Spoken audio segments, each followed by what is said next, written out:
राम द्वारे तुम रखवारे, होत न आज्ञा बिन पैसारे। सभी राम के द्वार पहुंचना चाहते हैं, क्योंकि पहुंचना ही अंततोगत्वा वहीं पर है। अब प्रश्न है कि राम के द्वार पहुँचे कैसे। तो पहुंचने के बहुत सारे माध्यम हैं।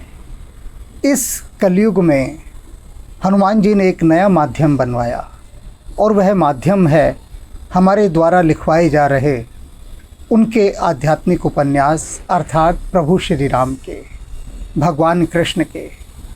इन दोनों ही हमारी महान विभूतियों पर, वे जो सर्वोच्च सत्ता हैं, उन पर हनुमान जी महाकाव्यात्मक उपन्यास लिखवा रहे हैं। महाकाव्यात्मक का मतलब होता है इपिक नॉवेल्स, यानी जो बहुत खंडों में चलते हैं, लंबी यात्रा में। अब लिख तो हम हिंदी में रहे हैं, अब जो हिंदी नहीं जानते वे कैसे इनका अध्ययन करें, वे कैसे इस द्वार से राम के राज्य में प्रवेश करें।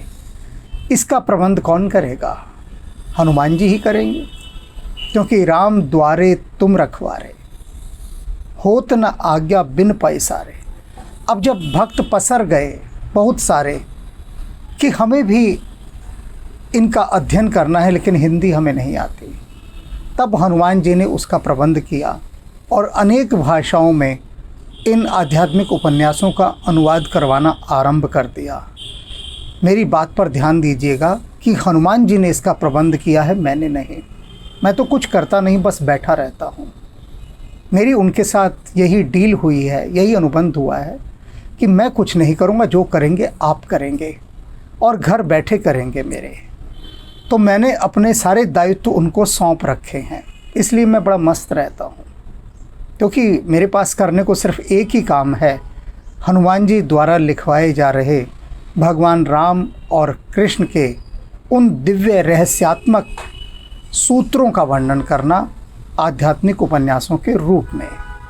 तो अब यह हुआ कि जो सीएस सुध लाए आध्यात्मिक उपन्यास है, जिसमें कि हनुमान जी स्वयं सीता जी की खोज में गए थे, उसकी बहुत चर्चा हो रही है भक्तों के बीच।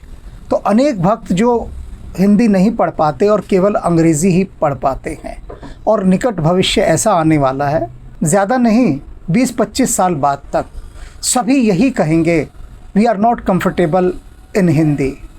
हिंदी पढ़ने में कोई भी कंफर्टेबल नहीं होगा, सब परहेज़ करेंगे, क्योंकि बच्चे सारे विषय ही अंग्रेज़ी में पढ़ रहे हैं, तो सब कुछ सुविधाजनक उनके लिए अंग्रेज़ी ही।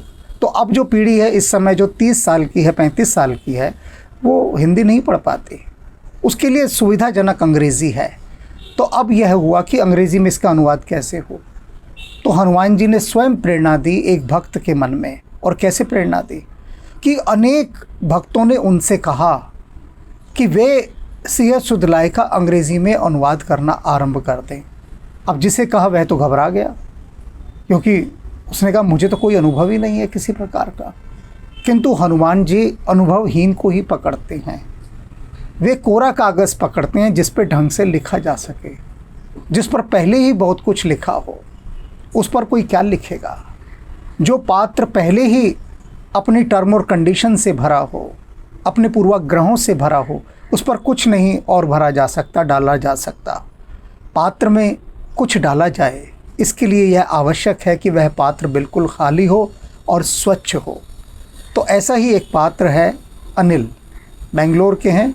अब उन्होंने जो भाव अपने कहकर भेजे वह हम आपको यहाँ सुनवाएंगे, लेकिन इतना बता रहे हैं कि हनुमान जी राम काज के लिए एक एक व्यक्ति को पकड़ते जा रहे हैं और उनसे इन आध्यात्मिक उपन्यासों का अनुवाद उस भाषा में करवाते जा रहे हैं। नेपाली में करवा दिया, उड़िया में करवा दिया, बांग्ला में करवा दिया, तथा अन्य भाषाओं में भी इनके अनुवाद हो रहे हैं। और ये सब कौन कर रहा है? श्री हनुमान जी महाराज। वे ही सारे काम संवारते हैं, स्वयं संवारते हैं, यदि उन पर छोड़ सकें तो। हम छोड़ना नहीं जानते हैं। अब अनिल जी ने भी छोड़ दिया है उनके ऊपर कि आप ही करवाइए। तो छोड़ने के बाद जो घटना घटती है, उस घटना को अब अनिल जी यहाँ बता रहे हैं। हम उनके ही मुख से हनुमान जी क्या कहलवा रहे हैं उसका रसास्वादन करते हैं। आप सभी को मेरा हृदय से राम राम। मेरा नाम है अनिल मलगीकर। मैं बैंगलोर का रहने वाला हूँ, एक कन्नड़ी का हूँ। वैसे पेशे से मैं एक बहुत बड़े यूएस आईटी फर्म का इंडिया सेल्स डायरेक्टर हूँ। आध्यात्मिकता में हमेशा मेरी रुचि रही है। मैं श्री हनुमान जी महाराज का हमेशा से भक्त रहा हूँ और उन्हीं ने मुझे स्वामी ईशान महेश जी के चरणों से जोड़ दिया और इसके चलते मैंने उनके द्वारा लिखे गए सारे आध्यात्मिक उपन्यासों का अध्ययन किया। पर उनमें से मुझे सबसे ज्यादा पसंद आया ये उपन्यास सियासुद्दीन लाए। मैं हमेशा से किताबों को पढ़ने का शौकीन रहा हूँ और मैंने बहुत सारे varieties of categories of books पढ़े हैं, जैसे fiction, non fiction, business, self improvement, crime, action, thriller, ghost stories, adventure stories. तो हर किस्म के का किताब, हर कैटेगरी का किताब आपके अंदर एक भावना को उत्पन्न करती है। पर ये जो उपन्यास है ये इन सारे भावनाओं का मिश्रण है। ये आप उन सारी भावनाओं को आपसे वो खुद से परिचित करवाती है। मैं इसी संदर्भ में एक प्रसंग आपको बताना चाहूंगा। जब हनुमान जी सीता जी के खोज में जाते हैं लंका और बहुत खोजने के बाद भी उनको सीता माता का कोई सुराग पता नहीं चलता, तो वो हताश होकर बैठ गए हैं और सोच रहे हैं कि मैं कैसे लौटूं, किस मुंह से मैं जाके प्रभु को बताऊं कि मैं इसमें हार गया। इससे अच्छा है कि मैं खुद अपना प्राण ले लूं। और मैं ये सबको देख रहा हूं और मैं अपने मन में हनुमान जी को कस के पकड़ के बोल रहा हूं कि हनुमान जी आप निराश मत होइए, मैं हूं आपके साथ, आप ऐसा नहीं कर सकते। और दूसरी बार जब रावण आता है माता सीता को सताने, और तब वो प्रभु श्री राम के बारे में बहुत सारी ऐसी बातें बताता है जिसके कारण मेरे अंदर एक क्रोध आ रहा है। और मैं सोच रहा हूँ कि हनुमान जी अगर मेरे अंदर इतना क्रोध आ रहा है तो आपके अंदर क्या होता होगा। आप तो मतलब आप सोचिए मत, आप चले जाइए, रावण को धोबी के कपड़े की तरह पटक पटक के मार दीजिए वहां पे। तो ऐसी सारी जो इंटेंस इमोशंस हैं वो मैंने अनुभव किया इस सियासुद्दीन लाए को पढ़ते समय। खैर, मेरी एक और बात है कि हर शनिवार के दिन मैं शाम को भक्तों के सामने गुरुजी के आज्ञा से इसको सुनाता हूँ, इससे पढ़ता हूँ और इसका अंग्रेजी का अनुवाद भी करता हूँ, क्योंकि यहाँ पे बहुत सारे लोगों को हिंदी इतनी अच्छी तरीके से आती नहीं है। और बहुत भक्तों ने मुझसे कहा कि आपको इस किताब का अंग्रेजी अनुवाद करना है, क्योंकि हम भी इसे पढ़ना चाहते हैं। पर मैं जब भी इसको सुनता तो मैं सहम जाता अंदर से, क्योंकि मेरे अंदर सेल्फ डाउट आता दो चीजों के कारण। एक कि जो भावनाएं इसमें कैप्चर हुई हैं, क्या मैं इस काबिल हूं कि मैं वैसे ही रीडर्स के मन में वही भावना को क्या मैं जगा सकता हूं या नहीं। और दूसरी चीज, हिंदी एक ऐसी इंटेंस लैंग्वेज है, इतनी एक गहरी भाषा है हिंदी, क्या अंग्रेजी वही काबिलियत रखती है या नहीं। तो समय बीता और आर्यमन मेरा 10 साल का बेटा जो है उसका 10वां जन्मदिन आ रहा था। और मेरी पत्नी अपर्णा ने और मैंने तय किया कि हम दिल्ली जाएंगे और उसका 10वां जन्मदिन गुरुजी के आशीर्वाद से ही मनाएंगे। तो हम शाम को पहुंचे दिल्ली और गुरुजी ने अपनी प्रेम की भावना से उसके लिए एक सरप्राइज पार्टी रखा था। और ये जो जेस्चर है उनका हमारे दिल को छू गया।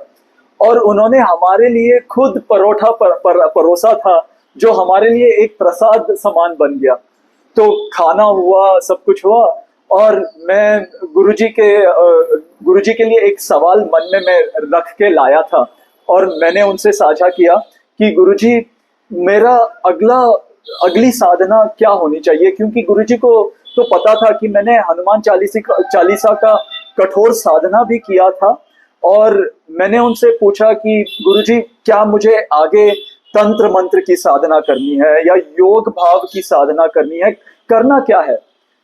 तो गुरुजी जैसे मुस्कुराते हैं वैसे वे मुस्कुराए और मुझसे पूछे कि हनुमान जी ने ऐसी क्या साधना की थी कि उनको ये सारी उपलब्धियां मिली। तो मैं दंग रह गया। मैं सोचने लगा, हाँ हनुमान जी तो उन्होंने तो कोई ऐसी साधना की ही नहीं। तो वे फिर से मुस्कुराए और उन्होंने कहा कि हनुमान जी ने जो साधना की थी वो थी सेवा की साधना। और योग तंत्र मंत्र ये सब तुम्हारा मार्ग है ही नहीं। तुम्हारा मार्ग है ज्ञान मार्ग और उससे भी अधिक भक्ति मार्ग। और भक्ति मार्ग में भक्त को चाहिए सिर्फ सेवा भावना और कुछ नहीं। मैंने कहा अवश्य अवश्य गुरुजी, तो मेरे लिए क्या आदेश है कि मैं क्या सेवा करूं? तो उन्होंने आंखें मूंदी और कुछ देर बाद वे आंखें खोले और बोले, हनुमान जी का एक आदेश है तुम्हारे लिए। मैं हाथ जोड़े खड़ा रहा उनके सामने कि क्या आदेश है गुरुजी? तो उन्होंने कहा कि सिय सुद्धि लाए का अंग्रेजी अनुवाद तुम करोगे। मैं एकदम से सहम गया। अब पीछे हटने का रास्ता नहीं था।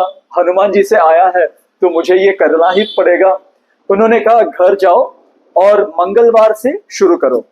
तो मंगलवार का दिन आया और रात के 11:30 बजे मैं बैठा अपने सारा ऑफिस का काम सब निपटा के, और पूरे संशय संदेह में मैंने पहला पन्ना घुमाया और मैंने लैपटॉप खोला और दो ऐसी पहले के दो वाक्य को पढ़ा मैंने और एकदम से एक फ्लो में आ गया और मैं लिखता गया, यहाँ पे पढ़ता गया, यहाँ लिखता गया।